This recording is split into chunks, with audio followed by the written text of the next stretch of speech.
বলছেন? এই প্রতিবাদের এগেইনস্টে উনি প্রতিটা কথা বলছেন। কেন ডাক্তারি কিসের প্রতিবাদ? কিসের?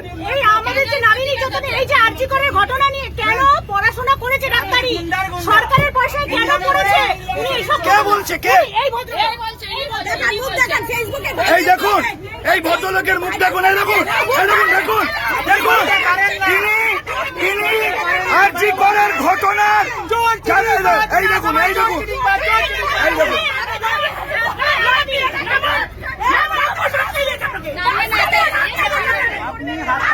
দেখুন, এই ভদ্রলোক আরজি করের ঘটনাকে, ওই নারী নির্যাতনকে সমর্থন করছে, বলছেন যে এগুলো বাড়াবাড়ি হচ্ছে। উনি এই ঘটনাকে সমর্থন করছেন। যে মহিলারা, আমাদের যে ডাক্তাররা করোনা পরিস্থিতিতে প্রাণ বাজি রেখে আমাদের বাঁচিয়েছেন, সেই ডাক্তার আরজি করে ধর্ষিতা ধর্মতলা থেকে যে মহিলারা বাসে রয়েছেন তাদেরকে উত্ত্যক্ত করতে এসছেন।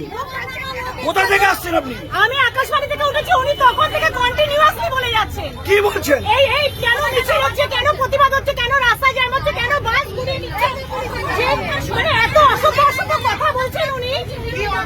দেখুন, উনি বলছেন ওনার সুবিধা অসুবিধে, ওনার সুবিধা অসুবিধে।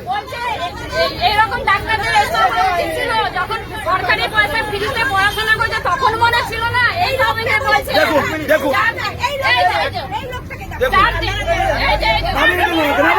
দেখুন, পুলিশ আসছে, নাবান ওনাকে, নাবান, একদম বাজে লোক। দেখুন, পুলিশ এসে নামিয়ে দিচ্ছে। চিনে রাখুন, যে পাড়ার ইনি, সেই পাড়ার লোকেরা চিনবেন। এই ভিডিওটাকে ভাইরাল করবেন। এটা 71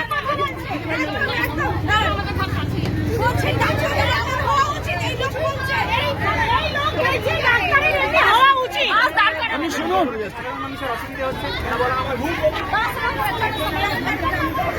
এই কন্ট্রাক্টর দাদাকে যাতা বলেছে, এই কন্ট্রাক্টর দাদাকেও যাতা বলেছে আমাদের সামনে। বলছে সরকারি পয়সায় করেছে, ডাক্তারের হওয়া উচিত নেই।